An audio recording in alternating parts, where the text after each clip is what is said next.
guess who's here to save the frame?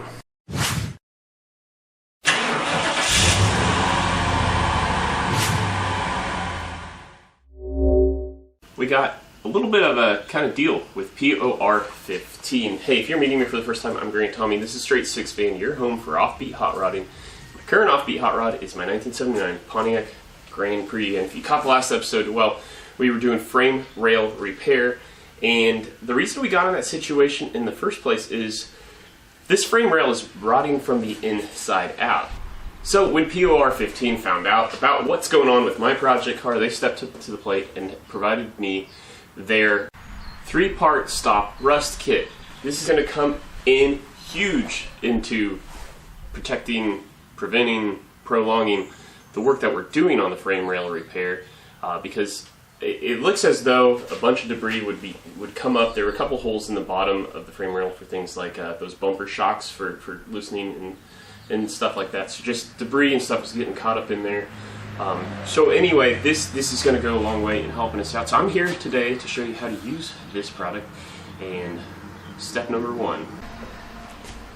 The average American male isn't going to want to hear this, but step number 1 is read the instructions. And so we're going to start with the degreaser. And with that, well, the instructions recommend mixing 4 parts water to 1 part degreaser.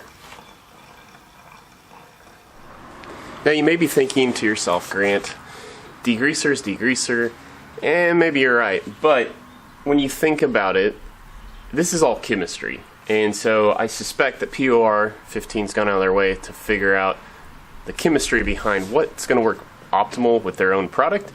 And so that's why I highly recommend this. I had used POR15 in the past on an axle. I was doing a Dana 30 axle kind of restoration, and there was some of the protective coating that flaked off. And well, that's because I didn't really do anything other than wire brush everything. So anyway, let's throw on some degreaser.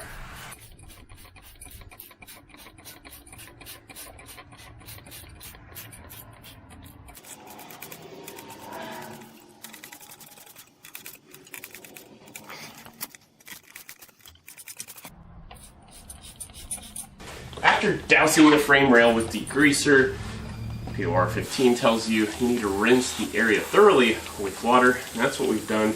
Now I don't think, before we move on to the metal prep step, before we do that, I don't think it necessarily has to be bone dry before you do this product, but we're going to let that air dry as much as we possibly can. Probably hit it with my leaf blower, so I figured now is as good of time as ever to walk you through some of the other peripherals you'll need to set you up for success using this product. So one more time we'll recap the 3-step stop rust program. We've got the degreaser, we've got the metal prep, and then we have the permanent coating, of course, that we all know POR15 for. And I'm going to stop for a second and talk about why I keep saying POR15.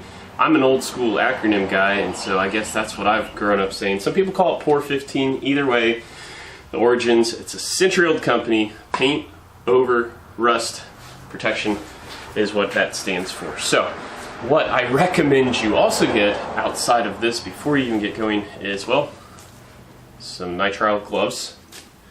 Of course, you'll need some brushes, and then the last thing we'll talk about is paper cup. Now this is going to be my drip cup. This is what I'm going to put the material in, because if you've ever worked with POR15 before, like the moment it senses moisture, it will harden in this can if you don't have a good seal on this. So our goal is one last thing.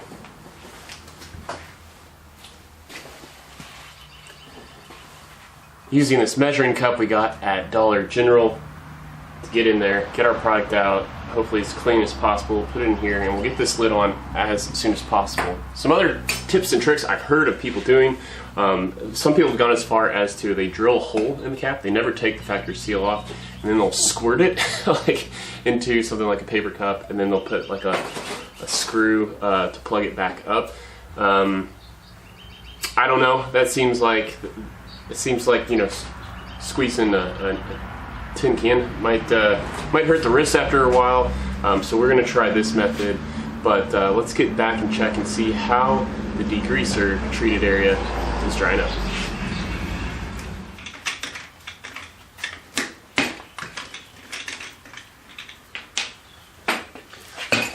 And just when you think you've done a really good job scripting out everything you possibly want to prepare the viewer for, well, I forgot. So the metal prep does say you can roll it on, you can brush it on, you can dip parts in it, or you can spray it on. I'm, in this episode, opting to spray the product on. And because, well, now we're dealing with chemicals. I mean, even the degreaser, I probably should have been wearing my PPE, you might say. So we kick it up a notch with the metal prep product. We're going to outfit ourselves with some safety glasses and some gloves.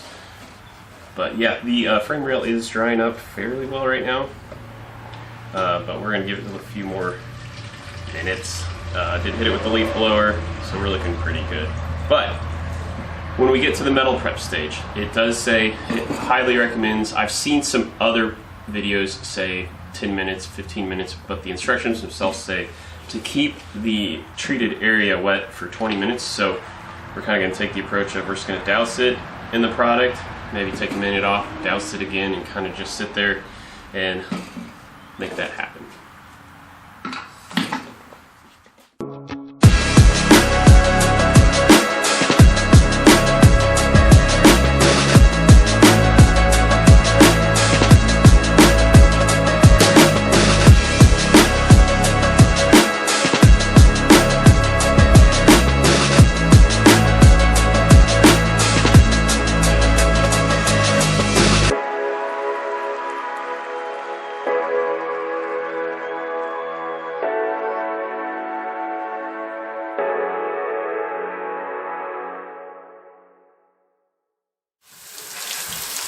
Following those 20 minutes, it says rinse thoroughly in water, and voila, now is the time you absolutely want to wait for it to be bone dry. That's exactly the words on the can. It says bone dry. Before we apply the protective coating. So it's exciting. We're finally there. We're finally ready for this step. We just gotta wait for it to dry. So to help me pass the time, I guess, well, let me clear this off for a second. We'll go ahead and start doing a little work. Get ahead of the game on part 3 of the Tuck in Section G-Body Bumpers series. So excited to be here. We got patch panels to weld in where the old blinkers were. Got a lot of work. That's, if everything goes right, that's the next upload you see from me. So anyway, okay, so POR 15 is what internet memes are made for. So make sure you have your plastic gloves on. In fact, I'm surprised I don't have any on my skin already, even though I haven't opened the can yet. But as I mentioned before, we're going to try to be very strategic about how we get material out of here. Let's keep the lid as preserved and clean as possible. So we're just going to take our time getting this thing off. Okay, I'm almost afraid I'm poking through the lid a little bit.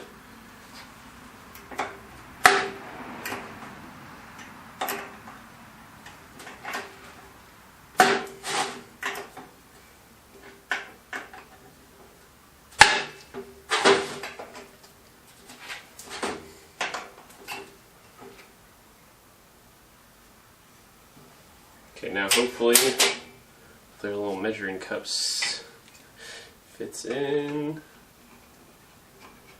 and it does.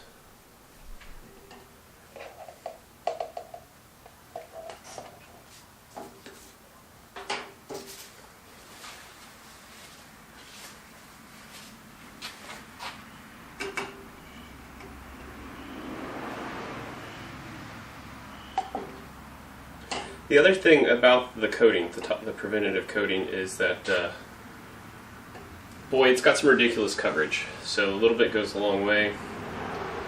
It's not going to surprise me if I end up drawing out too much here. But you can already see the mess that could be all over the place.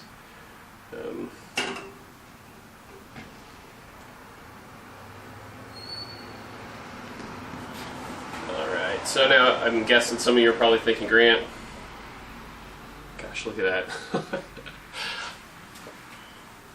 Already.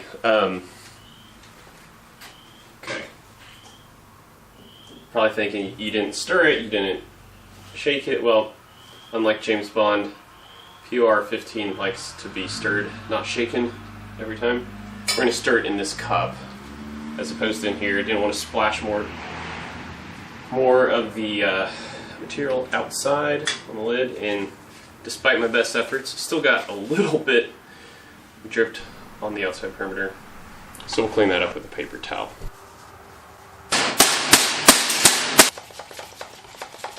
So now we paint.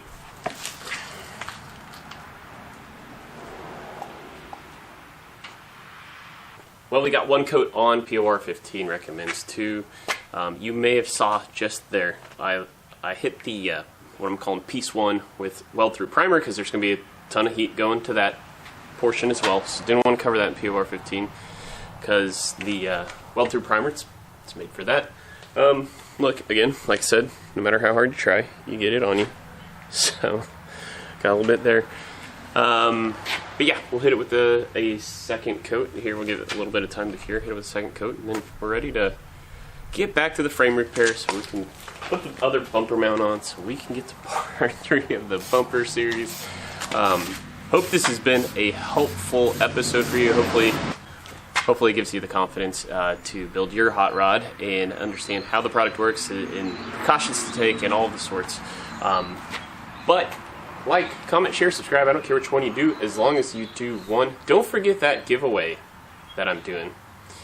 So if you haven't seen that video up over here, I'll leave an info card. Otherwise, thanks for tuning in. My name is Green Tommy. To all my 6 fans out there, thanks for watching.